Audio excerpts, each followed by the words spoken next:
Mesdames et messieurs, vous savez, comme d'habitude, hein, voilà, nous abordons plusieurs sujets à la fois. Et pendant que l'État hébreu et son ennemi juré, l'Iran, sont en train de se livrer à un jeu du chat et de la souris, évidemment, il se passe des choses vraiment pas jolies du côté de Monsieur Zelelan, c'est-à-dire dans le conflit entre la Russie et l'Occident. Et vous devez savoir ce qui s'est passé cette semaine. Hein. Cette semaine, il s'est passé des choses vraiment désagréables pour Monsieur Zelelan et ses alliés parce que ils ont perdu 6 grandes localités et plus Vuhledar, d'accord, ex-Vuhledar et le désormais Ugledar, ville hautement stratégique pour les Otaniens qui est sous contrôle dorénavant de la Russie. Le drapeau russe flotte dorénavant dans cette ville. Et en termes de S, on est parti jusqu'à près de 17 000 S cette semaine. Près de 17 000 qui ont été envoyés au repos éternel. Du matériel militaire occidental, des blindés, des chars. Mesdames et messieurs, c'est vertigineux.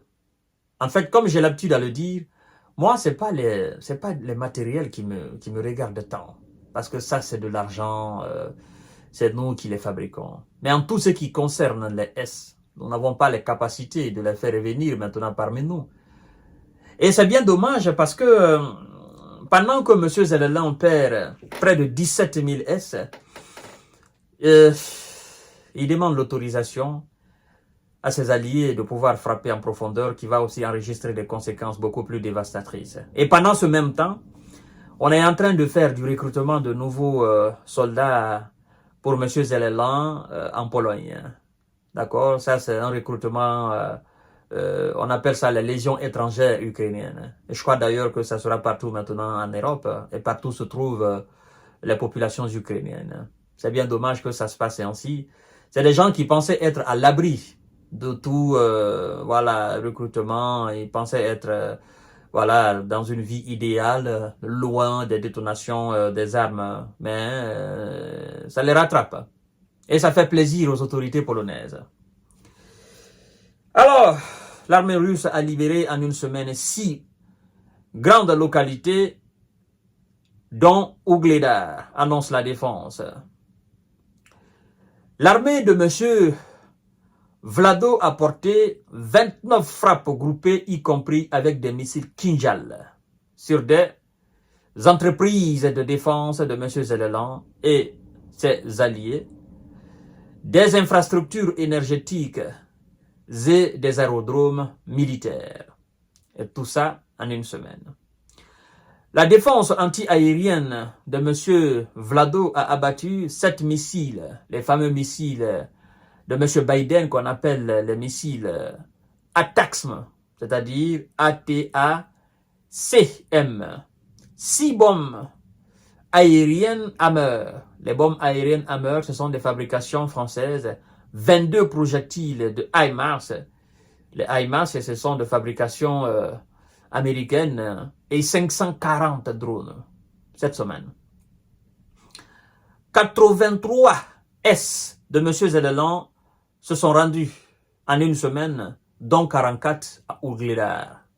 Vous voyez, il y a un nombre conséquent de S dans la bataille de Ugledar qui a été envoyé au repos éternel.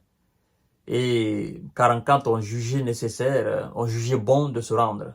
Se disent, ben, puisque nous savons dorénavant que la ville va capituler et les autorités sont impuissantes pour défendre la ville, parce que nous avons demandé des munitions, nous avons demandé du renfort.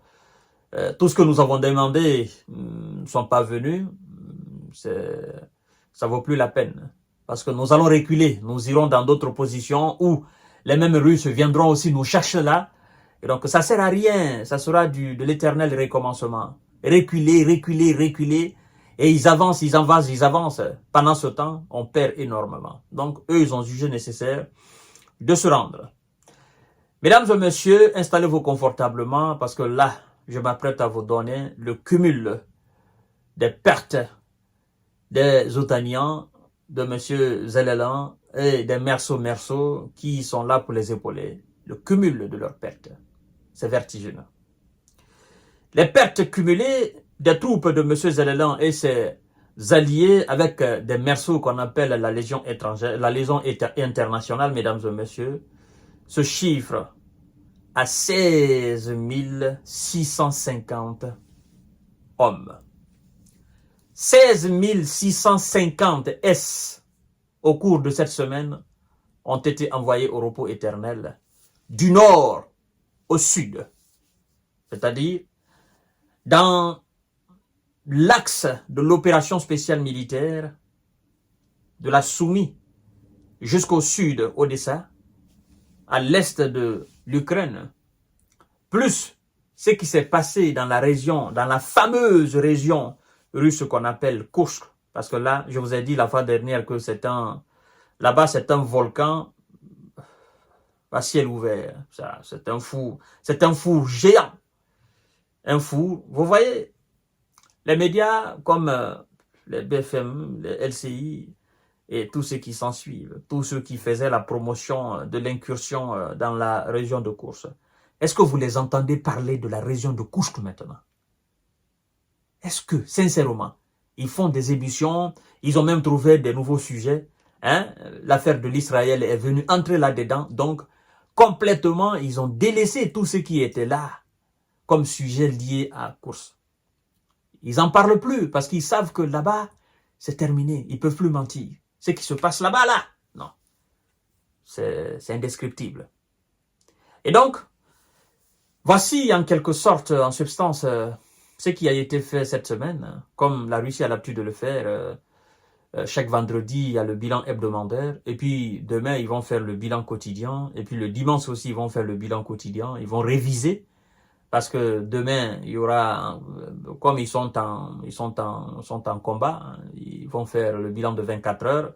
Le dimanche aussi, ils vont faire le bilan de 24 heures. Et puis, la semaine, ça recommence encore. L'éternel recommencement, jusqu'à ce que M. Zelensky prenne conscience de ce qui le guette. Je vous donne rendez-vous tout à l'heure, parce que le guide suprême de l'Iran a fait une déclaration qui ne laisse aucune chance. Une déclaration à couper le souffle. Partagez la vidéo dans tous les groupes possibles. Restez connectés. À tout à l'heure.